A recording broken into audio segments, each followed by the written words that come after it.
Estamos de volta com o Dr. Daniel Mori, que eu falei para vocês, né? Segundo round, né, doutor? Deixa eu perguntar uma coisa, vamos brincar um pouco? Tá muito pesado esse assunto, gente. Vamos Você é lá. casado, doutor? Sou casado.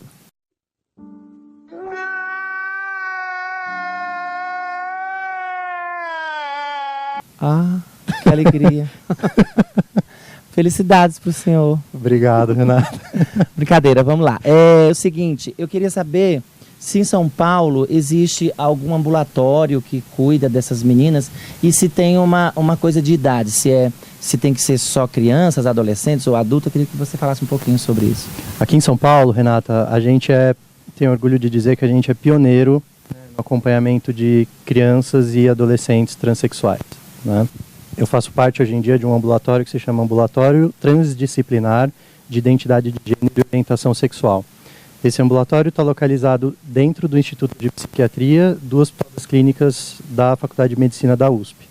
Esse ambulatório iniciou há alguns anos o acompanhamento de crianças transexuais e suas famílias, por consequência, e também começou a acolher os adolescentes. Já era um ambulatório que tinha um trabalho bem estabelecido com adultos trans, mas por uma demanda espontânea, na verdade, famílias começaram a procurar, trazendo cada vez mais pessoas mais jovens, né, junto com as suas famílias, e a gente começou a acolher e começamos a montar um trabalho junto com essas famílias e junto com as crianças e com os adolescentes.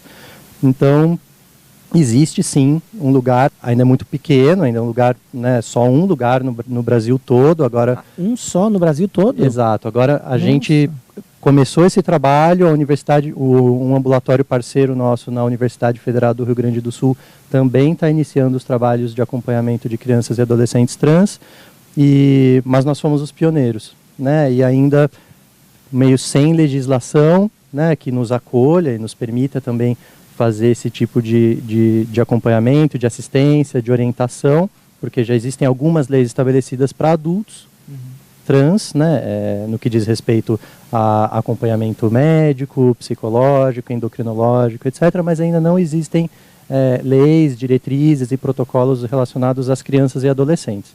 Então, é uma das nossas bandeiras, uma das nossas lutas por essas diretrizes com as crianças e adolescentes. Entendi. Como que é a relação, doutor, dos pais com essas crianças?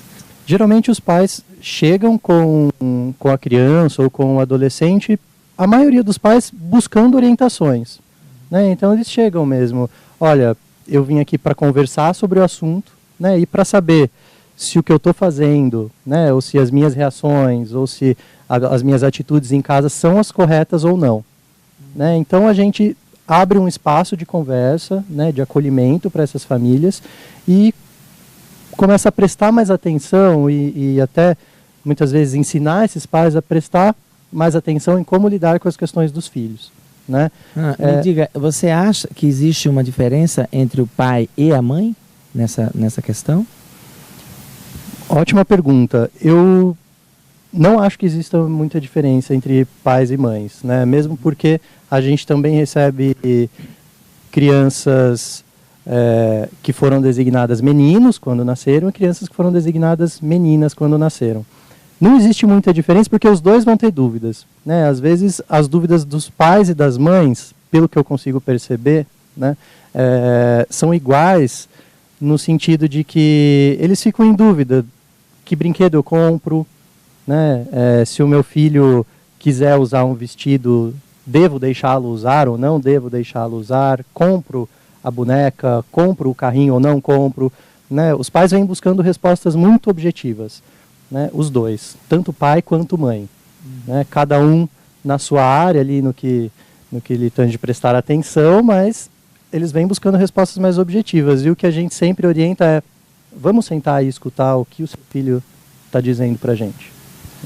Eu acho lindo isso que você está falando, porque nós estamos aqui em São Paulo, numa grande metrópole, uma cidade cosmopolita que agrega muitas pessoas. Exato. Mas eu acredito que no interior do Nordeste isso é um problema para ambos. Uhum. E talvez, eu acho, sinceramente, que não exista nem sequer algum médico lá, ou alguém que possa dar um amparo, né? Uhum. Haja vista, muitas meninas transexuais saem das suas cidades de origem para vir para São Paulo, Exato. dos interiores, do mato lá. Então, assim, eu acho que ainda precisamos discutir isso de modo geral, no sentido de ter política que envolva essas questões. Você acha que escola pública deveria discutir educação e expressões de gênero? Que nem você falou, como a gente é o único ambulatório aqui em São Paulo, numa cidade grande, a gente acaba recebendo famílias do Brasil inteiro.